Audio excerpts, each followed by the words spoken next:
Claire et Siméon, un couple pastoral de l'église Vie Extraordinaire. Et ce soir, la vision, c'est vraiment de vous encourager, d'avoir un temps avec vous dans notre maison. Nous sommes un couple pastoral et souvent les gens viennent chez nous et notre désir, c'est que vous vous sentiez comme si vous étiez chez vous. De la même manière que lorsque vous venez chez nous physiquement, vous êtes accueillis dans l'ambiance. Alors, on a 2 enfants et vous savez que dans le temps de confinement, ils sont là avec nous. Alors, vous allez les voir circuler, vous allez voir Éléonore, la plus grande, et Abigaël. Elles sont là, parfois elles ont besoin de nous. Donc, ne soyez pas étonnés, vous êtes comme à la maison ici et on vit aussi les mêmes défis que vous. Et donc, ce soir, c'est vraiment un temps qu'on veut passer avec vous dans la présence de Dieu, dans la présence de sa parole, découvrir ensemble ce qu'il peut nous dire à travers ce temps. Et vous allez voir que Dieu a vraiment des choses extraordinaires pour nous à travers ce temps. Si vous venez de nous rejoindre, soyez les bienvenus. Cliquez sur j'aime, partagez, envoyez ce flux vers ceux qui sont vos amis. Il y en a d'autres qui ont besoin d'entendre cette parole ce soir. On a une parole forte dans le thème que nous avons déjà démarré dimanche. Ne t'arrête pas de rêver. N'arrête pas de rêver. Et on va poursuivre la deuxième partie de ce thème ce soir avec Claire.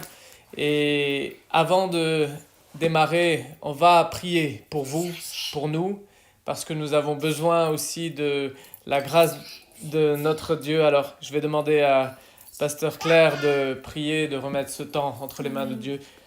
Soyez les bienvenus.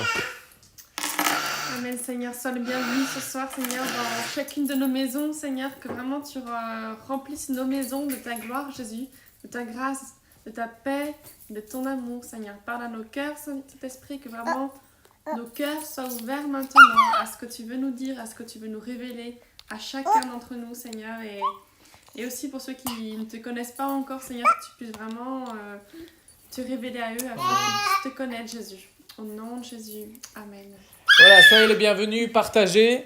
On est là ce soir pour vous, pour vous encourager, pour vous fortifier dans ce temps, parce que Dieu nous a donné aussi des choses qu'on aimerait simplement vous transmettre dans ces lives. Chaque soir, vous avez remarqué que l'Église Vie Extraordinaire vous donne de la nourriture pour votre âme, de la nourriture pour votre esprit, parce que nous croyons aussi que dans ce temps, nous pouvons briser l'isolement. Nous pouvons, grâce aux nouveaux outils dont nous disposons, briser cet isolement et être ensemble. Quoi qu'il arrive, être ensemble. Et vous allez voir que dans les jours à venir, les semaines prochaines, on va encore vous donner des temps spécifiques, des temps favorables qui vont vous aider à avancer, à tenir ferme, à être encouragé. Et le thème de ce soir, on va poursuivre « N'arrête pas de rêver ». Parce que souvent, les circonstances négatives, on le disait la dernière fois, peuvent nous empêcher de rêver et nous pouvons tenter de croire que rêver serait même incompatible, voire est-ce qu'on aurait le droit de rêver? Est-ce que c'est encore permis dans ce temps? Est-ce que justement on peut se projeter dans l'avenir alors que a priori c'est pas une possibilité qui nous est offerte?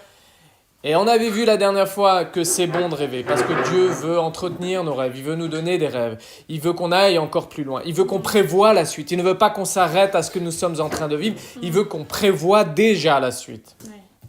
Alors, ce soir, le thème, le sous-thème de cette session, c'est chercher la vision dans ce temps de confinement, chercher la vision dans ce temps d'épreuve. Et vous savez, je crois que on est en train de vivre une guerre assez spéciale, en fait. Très spéciale. C'est vrai. La dernière fois, on a rappelé ce qu'était la vision. La vision, c'est le rêve, c'est la vision, en fait, d'un espoir ou d'espoir, de plusieurs espoirs. Et l'espoir est durable s'il est fondé sur une espérance. L'espoir est durable et certain s'il est le fruit d'une espérance. L'espérance, c'est que nous avons, grâce à Jésus-Christ, elle est immuable, c'est-à-dire qu'elle ne peut pas bouger. Cette espérance-là, elle ne bouge pas. Elle est fondée sur Jésus-Christ, sur Dieu, et il est vivant. Et cette espérance-là, elle ne bouge pas. C'est vrai. Alors, l'espoir, qui est le fruit d'une telle espérance, ne peut que nous amener à bouger. Un espoir fondé sur une espérance qui est immuable, une espérance qui ne changera pas malgré les circonstances, va nous amener à continuer à bouger, même dans des circonstances comme celle-là. Tous les espoirs que nous avons nous amènent à bouger. Mais un espoir qui ne peut s'effriter, qui ne peut diminuer dans les circonstances actuelles, même des circonstances de guerre, parce qu'il est fondé sur une espérance qui ne bouge pas, cet espoir-là, même dans les circonstances actuelles, va nous amener à bouger. Et donc, notre espoir aujourd'hui, il est grand. Il est grand parce qu'il est fondé, il est basé sur cette espérance. Alors, vous qui nous rejoignez, on vous rappelle, le rêve, c'est la vision d'un espoir, la vision de plusieurs espoirs. Et dans notre cas, l'espoir, c'est le fruit d'une espérance et il vaut mieux que cette espérance soit fondée sur quelque chose qui ne bouge pas. Vous pouvez aussi mettre des commentaires, on va les lire au fur et à mesure, dans la mesure de nos possibilités. On regarde un peu sur Facebook et on suit en même temps ce qui se passe. Alors, laissez vos commentaires, rejoignez-nous simplement et puis on va répondre dans la mesure du possible. Alors, c'est une guerre spéciale, comme je le disais. On se trouve dans une guerre très spéciale. Le temps a ralenti, le temps se rallonge, on a ralenti, notre niveau de production, de productivité a nettement diminué et du temps nous est donné. Alors, mon épouse me disait, ouais, mais y a les enfants, ça prend énormément de temps. C'est vrai, c'est vrai. Bah, moi, par exemple, c'est plutôt Enfin, en ce moment, c'est bizarre. Je sais pas si c'est pareil pour vous, mais j'arrive pas à dormir. Le soir, impossible de dormir. Et pourtant, j'en aurais besoin, mais je n'arrive pas à dormir. Et pareil, le matin, je suis réveillée très tôt. Et parfois, je me rendors, mais voilà, c'est vraiment... Du coup, ce temps-là, où je peux vraiment chercher la vision, chercher Dieu, bah, je le fais le soir à minuit ou alors à 6 heures. Et je vous assure que c'est renouvelant, que c'est fortifiant et que bah, du coup plus qu'on est à la maison le reste du temps, on peut récupérer le manque de sommeil dans la journée, on va dire comme ça. Mais voilà, c'est vraiment un temps bénéfique pour aussi chercher Dieu, même dans les moments calmes, les moments de la nuit, peu importe, ou que ce soit en journée, si vous êtes seul. Mais voilà, c'est vraiment un temps propice pour ça. Il y a quelques années, je me souviens, quand Claire avait du mal à dormir, moi j'ai une chose, quand je n'arrive pas à dormir, je me réjouis en fait. Je me dis, ça y est, j'ai gagné du temps, je vais pouvoir faire des choses que j'aime faire. Et je n'aime pas dormir, donc... Et en fait, c'est pareil. Ah, il n'est pas sur le Facebook? Si, il est sur le Facebook. Oui. Il vient d'arriver. C'est pareil, ce temps-là, il est propice, ce temps où nous ralentissons, où nous avons ralenti, où nous ralentissons, ce temps-là est propice pour qu'on puisse vivre et découvrir des choses différentes de celles qu'on a l'habitude de vivre et découvrir. Alors, peut-être que vous avez des rêves qui ont été enfouis et des rêves que vous ne connaissez même pas parce que vous n'avez jamais pris le temps justement de les découvrir. Et vous ne les vivez pas parce que vous ne les connaissez pas. Et vous vous dites, mais ce temps-là, qui est un temps qu'on pourrait qualifier de malédiction, un temps mauvais, mais il peut être une bénédiction. Nous pouvons, Dieu nous invite à changer ce qui est pour nous source parfois de malédiction en un temps profitable et une bénédiction. C'est ça qui est bon avec Dieu, c'est que même les épreuves, il en fait quelque chose de bien. Il en sort quelque chose de bien. Ouais. Et c'est vrai que c'est ce qu'on a vécu nous-mêmes. On en parlait dimanche de cette épreuve du cancer qu'on avait vécu donc il y a plus de 5 ans maintenant.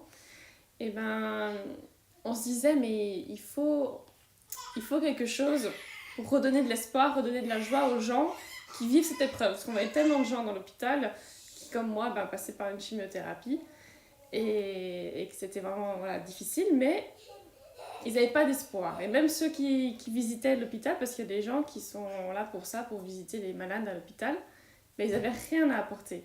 Et c'est vrai que quand on a cet espoir, ce moteur, ça nous donne la force déjà d'avancer, mais aussi de croire et de continuer de rêver. Et on avait donc parlé dimanche de ce rêve d'enfant qui s'est accompli, mais il n'y a pas que ça, il y a d'autres rêves. Et notamment, de là est né un rêve de créer une entreprise qui distribuerait des produits porteurs de messages d'espoir et de foi. Donc, et entre-temps, on l'a créé, il s'appelle kadosh.eu. Et en fait, c'est des t-shirts, des tableaux, on a imaginé que, le rêve c'était que ces messages d'espoir et de foi inondent nos maisons, que ça puisse aussi s'offrir à des personnes qui vivent un moment de désert. Et voilà, c'est vrai que c'est ce genre de projet, j'aurais jamais imaginé avant cette école. Parce que je suis plutôt, donc j'ai eu une carrière plutôt commerciale classique et pas du tout artistique. Et moi, à la base, je suis pas du tout quelqu'un d'artistique. C'est mon mari qui a la fibre artistique. Et pourtant, Dieu a mis dans nos cœurs ce rêve, et en particulier à moi la responsabilité de le développer. Et j'ai commencé à faire du graphisme, alors que c'est pas du tout mon truc à la base. Donc, quand Dieu donne aussi un rêve, il donne la capacité, il donne les moyens. Et c'est vrai que, je sais pas ce que vous faites de votre temps, si vous avez des enfants, c'est ce que vous faites, mais si vous n'avez pas d'enfants ou s'ils sont déjà plus grands, vous pouvez aussi développer vos compétences, développer ce que Dieu a mis dans vos mains, chercher déjà les dons que Dieu a mis en vous, ou peut-être tout simplement la vision, et Dieu va pouvoir, en mettant dans vos mains des talents, des dons que vous n'aurez pas imaginés. Et parfois, il faut simplement se lancer. Et c'est ce que j'ai fait, je me suis lancée. Et j'ai bidouillé, bien sûr. Après, c'est lui qui est l'expert en graphisme, et après, on va faire appel à des professionnels. Mais ce que je veux dire, c'est que avec ce qu'on a, ce que vous êtes capable de faire, vous pouvez déjà faire de grandes choses. Et si vous faites simplement le pas de foi, de dire « Ok, j'y vais », Dieu va multiplier. Ce qui est intéressant, c'est d'entendre le témoignage de Claire, mais de savoir d'où ça vient.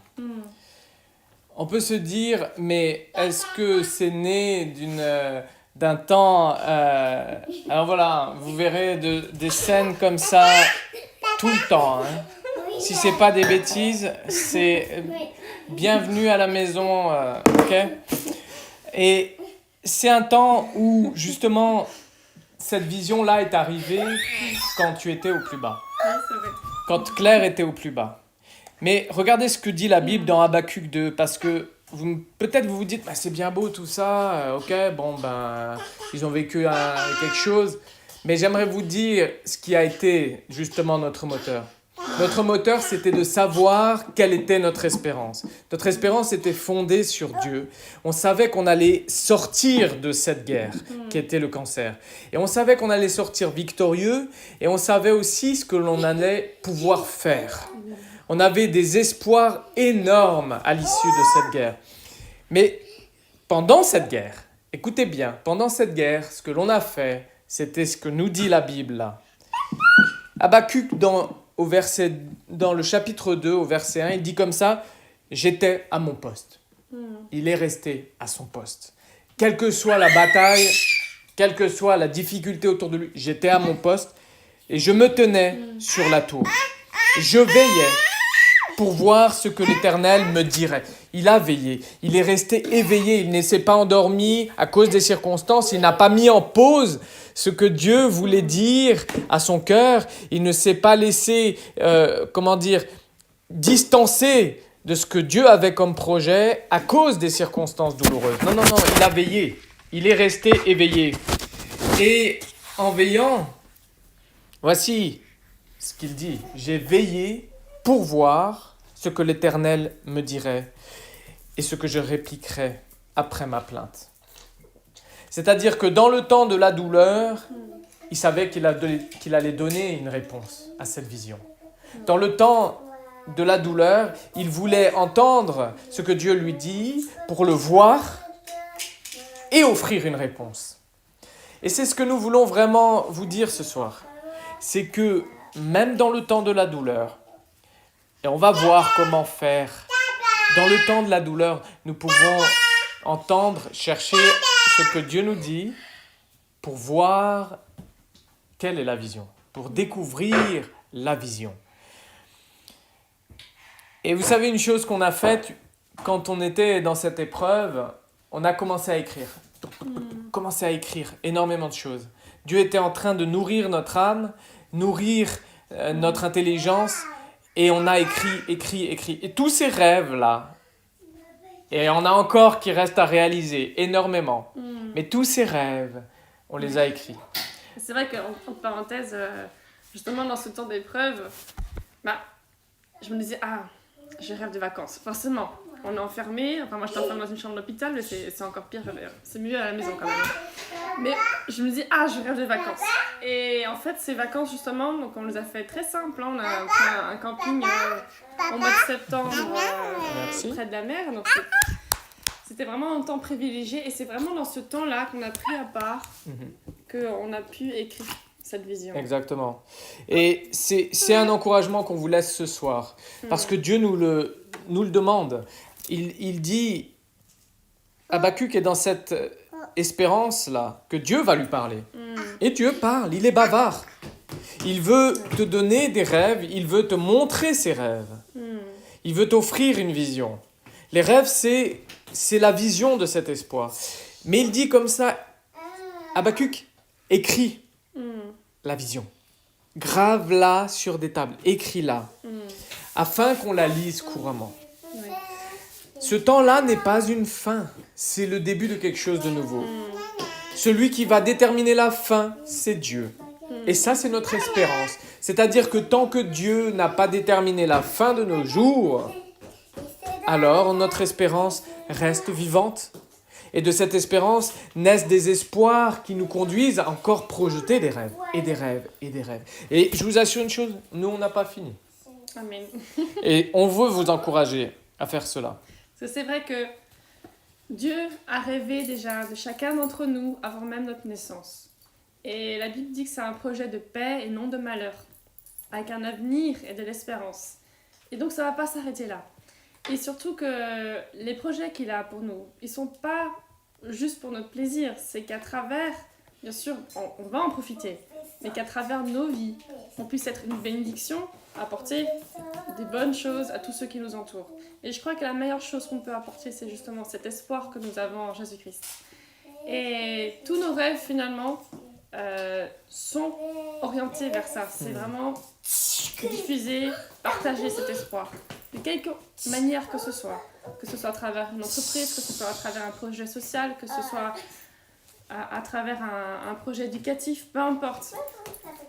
Tout doit amener vers ça, parce que c'est vraiment là que Dieu va bénir, et à travers ça, il va pouvoir sauver des gens, parce qu'il a besoin de nous pour sauver les gens. Ouais. Il a déjà tout accompli à la croix, mais il a besoin que nous, on le transmette. Et si on ne se met pas en action, eh ben, ça va rester en suspens. Et il compte sur nous. Il compte sur nous, vraiment. Et il a mis un rêve, il a mis quelque chose sur chacun d'entre nous. Il n'a oublié personne. Et pour cultiver cette vision-là, cette vision que Dieu veut vous donner, on aimerait vous laisser quelques pistes ce soir. La première des pistes, c'est que même si les circonstances sont sombres ou voudraient nous accaparer, et croyez-nous, je crois que dans les temps normaux, en dehors de ces temps que nous vivons de confinement, on a plus de mal à rechercher la présence de Dieu. Mais la première des choses, c'est chercher la présence de Dieu. Même si vous n'êtes pas chrétien, même si vous ne croyez pas en Dieu, Dieu vous cherche. Et il est favorable le temps actuel pour chercher Dieu. La Bible dit, approchez-vous, Dieu dit dans la Bible, approchez-vous de Dieu, de moi, et je m'approcherai de vous. Dieu s'approche. Il ne veut pas rester éloigné, il ne dit pas courez après moi, il dit non, si vous faites un pas vers moi, je me laisse trouver. Je me laisse trouver. Il y a plusieurs opportunités, même dans ce temps, qui nous sont offertes pour nous approcher de Dieu, pour chercher sa présence. Et vraiment, on veut vous encourager à chercher la présence de Dieu. Alors vous entendez qu'on a un petit faucon cresserelle là qui... Tu peux partager, Dana? Partage avec toi. Et vraiment, notre désir, c'est que vous compreniez à quel point Dieu vous cherche, à quel point Dieu a un projet pour vous, et que c'est lui qui détermine la fin. Et que la fin ne sera jamais déterminée par le coronavirus, mais elle sera déterminée par Dieu. Donc, notre espérance et nos espoirs peuvent encore porter du fruit. Vous savez, si on vous donne tellement de temps à travers l'Église Vie Extraordinaire, tous les soirs il y a un programme. C'est parce que nous croyons que nous avons besoin de nous connecter à Dieu dans ce temps-là. Nous avons besoin de nous connecter à Dieu dans ce temps et c'est encore plus favorable. Alors regardez, maintenant on va régler une petite situation. Éléonore, tu prêtes ça. D'accord, tout de suite. Non, pas notre. Et Pas notre. on veut vraiment... Amen, c'est du live, hein. Ok? Alors soyez tranquilles, nous ça ne nous dérange pas, hein, que vous voyez quand on corrige nos enfants. Et donc, vraiment, on croit que dans la présence de Dieu, c'est là aussi que vous allez trouver les rêves. C'est-à-dire que vous pouvez générer des rêves humains, des rêves que les autres hommes voudraient que vous accomplissiez, des rêves que on a influencé. Mais il y a un rêve qu'il nous faut chercher auprès de Dieu. Et qui est plus grand que nous. Et qui est bien plus grand que nous. Tous les rêves que nous avons nous dépassent. À chaque fois que je dis que quelque chose est au-delà de mon intelligence, je me dis « Amen, ça vient de Dieu. » Parce que je suis incapable de produire cela. Et je vais même vous dire une chose. Je ne crains pas que Satan vienne s'immiscer là-dedans. Je ne crains pas que mon ennemi vienne s'immiscer là-dedans. Tout simplement parce qu'il est incapable de créer les rêves que Dieu a pour moi. Il est incapable de venir même s'infiltrer dans mon intelligence. Il peut générer le doute dans mon intelligence, il peut générer la crainte, mais il ne peut pas générer un rêve. Qui plus est un rêve qui va bénir Dieu, un rêve qui va bénir les autres. Alors dans ce temps, cherchez la présence de Dieu, cherchez la présence de Dieu. Tous les matins, levez-vous avec une idée, c'est trouver Dieu. Ne vous levez pas en disant « comment on va occuper les enfants, comment on va faire telle et telle chose », mais levez-vous pour trouver la présence de Dieu. Et moi, je crois qu'il y a un temps qui est favorable, qui nous est donné aussi à l'Église Vie Extraordinaire, c'est ces temps de louange. Parce que la musique ouvre notre âme. C'est vrai. Chanter ouvre notre âme. Dieu siège dans la louange de son peuple. Et dans la présence de Dieu, vous allez découvrir des choses que vous n'imaginiez pas découvrir auparavant. Alors, cherchez vraiment la présence de Dieu. La deuxième chose qu'on aimerait vous laisser, c'est méditer la parole de Dieu. Peut-être que vous n'avez jamais eu l'occasion de lire la Bible. Peut-être que vous avez une Bible chez vous. Je vais vous dire une chose. Cette Bible-là, elle est faite pour être ouverte. Ouvrez-la. Ou sur Internet, ça marche aussi. Allez sur Internet, tapez Bible et ouvrez la Bible. Ça, c'est la parole de Dieu. C'est la bouche de Dieu ouverte. Ouvrez la bouche de Dieu. Il veut parler. Il veut parler.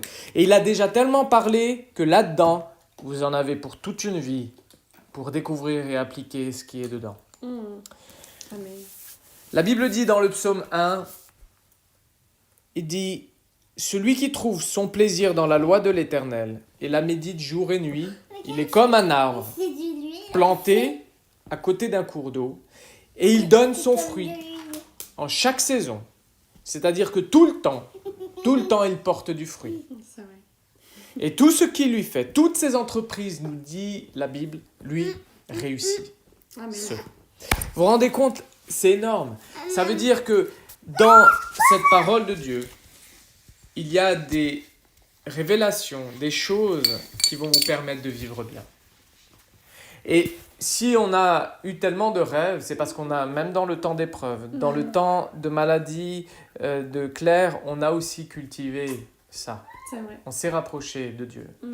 On s'est rapproché de Dieu. On a cherché sa présence. C'est Et quand on n'avait plus rien, on allait chercher sa présence. Et quand justement on cherchait des repères, on allait plonger dans la Bible. La Bible nous invite à faire une chose, à méditer la parole de Dieu. C'est ce qu'on vient de lire. Celui qui médite jour et nuit la parole de Dieu, il est comme un arbre qui porte du fruit. C'est vrai. Il est un arbre qui va porter du fruit. Et tout ce qu'il va faire va lui réussir. Et la différence aussi, c'est que, puisqu'on a aussi vécu sans Dieu, et les rêves qu'on faisait, finalement, c'était des rêves, on va dire classiques. Partir en vacances, avoir un bon travail, avoir une bonne maison, voilà, faire un saut en parachute, j'en sais rien. Bref, des choses qui vont finalement nous faire plaisir nous-mêmes. Mais C'est des bonnes choses. Dieu n'est pas contre ces choses. ça. Amen. Mais- Faites-les. c'est des choses qui vont durer un instant, qui vont durer un moment, qui vont nous faire plaisir un moment, et puis au bout d'un moment, on va vouloir autre chose. Parce que finalement, on n'est jamais satisfait de ce qu'on a. Alors que si on fait des rêves avec Dieu, c'est... On pense plus juste à nous-mêmes. Oui, il y a des chats. Voilà, des chats. On pense plus juste à nous-mêmes, on pense à travers nos vies aussi aux autres. Et finalement, tout le monde en est bénéficiaire. C'est ça. Et je crois qu'il y a une chose aussi que Dieu fait à travers sa parole, c'est nous remplir. Quand on médite sur la Bible, parfois je vais en consultation chez des gens à domicile et je vois à quel point ils sont perdus. Ils cherchent quelque chose. Ils cherchent la présence de Dieu. Un des courants philosophiques les plus en vogue aujourd'hui, c'est le bouddhisme. Je respecte, mais j'aimerais vous dire une chose. C'est qu'à chaque fois que je leur pose la question, et surtout dans ce temps-là, je leur dis « Elle est où votre assurance ?» Ils n'ont pas de réponse. À chaque fois, ce qui les perturbe, c'est la peur qui est tellement dans leur âme. Et vous savez, Dieu veut mettre une assurance énorme. Et il veut la créer à partir de sa parole. Lorsque l'on médite la Bible, lorsque l'on médite la parole de Dieu, il y a une chose énorme qui arrive. C'est qu'on est rempli dans l'âme. On est rempli. Et ce remplissage-là, il n'y a aucun courant philosophique qui propose une telle méditation. Tous les autres courants philosophiques, la méditation, l'objectif, c'est de se vider. C'est de se vider. L'objectif de Dieu, dans la méditation, c'est de nous remplir. Ouais. C'est de nous remplir. Ça n'est pas de te laisser vide, ça n'est pas de te laisser avec un arrière-goût, un sentiment d'inachevé. Non, c'est à la fin de ta méditation, c'est de découvrir comment Dieu est bon, que sa bonté, elle est vraie et que ses rêves pour ta vie vont s'accomplir.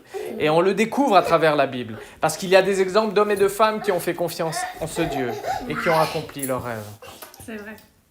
Parce qu'il y a plusieurs exemples de personnages dans la Bible, notamment Daniel, par exemple, qui en fait, c'est des personnes qui... Parce qu'il faut savoir que dans la Bible, donc, on parle du peuple d'Israël, et ce peuple a été déporté en Babylone. Donc ils étaient esclaves, encore une fois, comme ils l'ont été aussi en Égypte. Et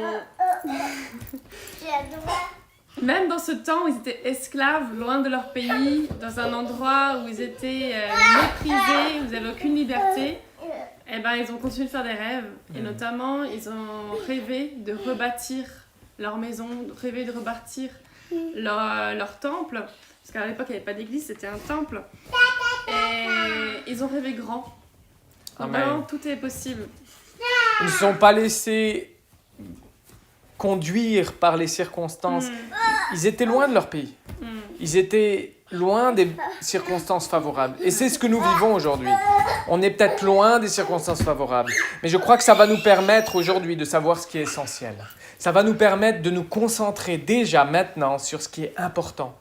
Mais surtout, il faut qu'on apprenne là à utiliser ce temps où nous pouvons nous concentrer sur ce qui est important pour nous projeter. Parce que l'objectif là, c'est que émerge de cette situation, je crois qu'on peut utiliser cette situation pour faire émerger des projets énormes. Ouais. Et notre vision, c'est vraiment de vous encourager à aller chercher ces projets. Il n'y a pas que les couples pastoraux, il n'y a pas que les entrepreneurs, il n'y a pas que les gens qui sont chefs qui sont appelés à vivre de grandes choses. Nous croyons que Dieu a un projet extraordinaire pour chacun. Et nous croyons que Dieu a un rêve pour chacun d'entre nous. Mais nous devons le chercher. Et ce rêve-là, vous savez quoi? Je crois que Dieu est un Dieu tellement bon qu'il ne veut pas se priver de sa gloire. Et sa gloire, c'est ce pourquoi il est fameux. Et ce pourquoi il est fameux, la Bible nous dit, c'est sa bonté. Et si Dieu retenait nos rêves, alors comment on pourrait le glorifier? Il y a deux choses qui nous font glorifier Dieu, ce qu'il est et ce qu'il fait. La Bible est claire là-dessus. Il est glorifié par nos bouches pour ce qu'il est et pour ce qu'il fait. Et je crois que Dieu veut faire de grandes choses à travers vous. Comme disait Claire, l'exemple de gens dans la Bible qui ont été exilés, mais dans cet exil, ils ont reçu de grandes visions. Ils ont reçu de grands appels. Ce temps-là est un temps favorable pour que naissent en nous des appels énormes. Pour que naisse dans votre vie l'appel que Dieu a pour vous. Et peut-être que ce soir, vous vous êtes dit, vous êtes perdu parce que vous avez fondé beaucoup de choses sur ce que vous proposez à la société. Et que ces choses-là sont en train de s'effriter à cause d'un petit virus que l'on ne peut pas voir, mais d'une chose qui produit des effets énormes. Une chose si petite. Et peut-être que votre espoir, là, s'effrite. Peut-être que vous n'avez même plus de vision pour l'avenir. Tout ce que vous voyez, c'est l'économie qui s'écroule. Tout ce que vous voyez, c'est l'arrêt peut-être de votre entreprise. C'est l'arrêt de votre mode de vie. Peut-être la perte de votre chair aussi. Et peut-être, effectivement, c'est la maladie, l'atteinte dans votre santé, la fragilisation et aussi la perte d'un être cher, la douleur. Et ce soir, j'aimerais vous dire une chose. Nous sommes venus, Claire et moi, vous dire que quelles que soient les circonstances que vous vivez, il y a encore un espoir. Il y a encore un espoir. Et cet espoir-là, on est intimement convaincus. Aujourd'hui, ça n'est plus une question juste de croire, mais c'est de savoir. Aujourd'hui, nous savons que cet espoir-là, il est vivant quand il est placé en Jésus-Christ. C'est vrai. Un dernier point que nous aimerions aborder avec vous pour vous encourager, c'est de vous dire que de l'épreuve naissent souvent les plus grandes choses. De l'épreuve naissent souvent les plus grandes choses. On n'aurait pas autant de révélations, autant de compréhension de Dieu si certains hommes n'avaient pas vécu autant d'épreuves. Et même certaines infections étaient nécessaires pour que, justement, on trouve certaines choses. Par exemple, quand Louis Pasteur, qui était chrétien, a développé le vaccin contre la rage, c'était dans des circonstances douloureuses, difficiles, où des gens mouraient de cela. Quand il a même développé la compréhension de certaines avancées scientifiques, il a été persécuté pour ça. Aujourd'hui, on sait comment naissent les microbes, comment se développent les microbes, comment ils infectent certaines choses. Et on sait, grâce à Louis Pasteur, comment se prémunir de cela. Mais à l'époque, il a été persécuté pour ça. Alors, quand le temps de la difficulté arrive, ne regardez pas ce temps de la difficulté. Un jour, parce que Dieu a mis en vous une conviction, un rêve, ce rêve va être appuyé, va être confirmé. Ce rêve va être utilisé. Aujourd'hui, nous utilisons la pasteurisation parce qu'un jour, un homme, dans la persécution, a tenu bon. Un homme qui était persécuté à cause de sa foi a tenu bon et a dit non, c'est comme ça. Et il l'a prouvé. Et ce rêve-là s'est accompli. Il y aura un après Covid. Il y aura un après Covid-19. Mais j'aimerais que, et ça c'est notre désir, c'est que vous puissiez nourrir cet après. Dès maintenant. Dès maintenant. Nourrissez l'après Covid. N'attendez pas que cette crise, que cette guerre soit terminée. Parce que les meilleures idées peuvent naître là maintenant. Dans le temps qui nous est donné. C.S. Lewis disait comme ça, dans nos plaisirs, Dieu murmure. Mais dans nos peines, il crie à nos oreilles. Dans nos plaisirs, Dieu murmure, il parle à notre conscience et il crie dans nos peines. On peut dire, ah, mais je souffre, je suis dans la douleur. C'est vrai, c'est vrai. Mais sachez une chose, en tant que médecin, je puis vous dire que la douleur, c'est la meilleure information, une des meilleures informations qu'un patient puisse nous donner. La douleur, c'est un des éléments les plus essentiels que nous cherchons pour établir un diagnostic. Quand on souffre, peut-être que c'est le moment de se dire, ok, je vais chercher la présence de Dieu. Je vais chercher la présence de celui qui peut traiter cette douleur. Je vais chercher la présence de celui qui va mettre peut-être sa main sur la douleur pour savoir exactement comment la traiter. Et la peine et l'épreuve, je crois, peuvent être le meilleur terreau de nos rêves. C'est dans la peine et l'épreuve que souvent sont déposés les meilleurs rêves, parce que c'est là qu'on est le plus attentif. C'est là qu'on est concentré. C'est là qu'on peut entendre la voix de Dieu. Dieu ne crie pas, c'est juste que sa voix est plus perceptible dans nos peines. Nos oreilles sont plus ouvertes. C'est là aussi qu'on doit lâcher prise, ne plus compter sur nos capacités, sur nos forces, me dire ok, là je suis pas capable, et c'est là que justement c'est le projet de Dieu qui vient, et c'est plus le nôtre, par notre capacité. Donc, c'est et regardez, j'aimerais vous laisser une image pour terminer. Le Covid-19 est comme un trampoline. Et ce trampoline, soit vous le laissez intact et vous voyez le saut qu'il y a à faire sur ce trampoline, soit vous êtes dans la rancœur, dans l'amertume, dans ce que vous venez de perdre, dans la tristesse même, peut-être même dans la frustration d'être là confiné, et vous commencez à balancer des pierres sur ce trampoline. Et vous vous dites, ce trampoline-là, il m'énerve, c'est un obstacle pour ma vie. Je devrais passer, je n'arrive pas à voir ce qu'il y a au-delà de ce trampoline. Et vous commencez à jeter des pierres. Au bout d'un moment, ce trampoline risque et va même se déchirer. Mais un jour, il faudra sortir de là et traverser. Soit vous laissez ce trampoline intact et vous rebondissez là-dessus, soit vous le commencez à le détruire et vous allez passer à travers, mais ça fait mal. Croyez-moi, ce temps d'épreuve peut être une opportunité énorme. Ce temps d'épreuve peut être le terreau pour les meilleurs rêves. Et c'est ce qu'on voudrait vous laisser. C'est cet encouragement-là. Ne voyez pas le Covid-19 comme la fin. Voyez-le comme l'endroit de votre rebond pour aller plus loin. Parce que cet après-Covid, ça va changer énormément de choses. Soit on reste dans l'amertume et on risque de perdre cette opportunité, soit on le voit comme une possibilité. Dans toute difficulté, il y a une possibilité. Et Dieu veut faire de cette possibilité une grande bénédiction. Alors, on va vous laisser avec ça et vous dire que vos rêves sont peut-être à une prière, à un moment à genoux pour les récupérer.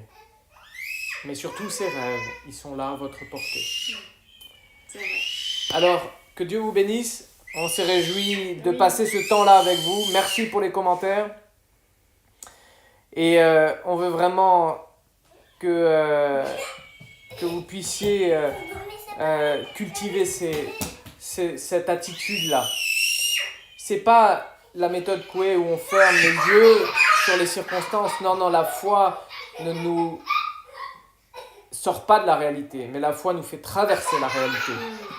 La foi nous fait traverser les difficultés pour aller saisir les promesses de Dieu, et on veut vraiment vous laisser cela. Que Dieu vous bénisse, que Dieu vous encourage. On Merci espère à vous. que c'était Et un partagez temps encore. favorable pour vous, et on est là pour vous. On a encore des choses pour vous encourager, et croyez-moi, Dieu va faire à travers ces circonstances. Amen. À bientôt. Salut. Merci pour la patience avec nos filles magnifiques, et que Dieu vous bénisse. Bonne soirée. Salut.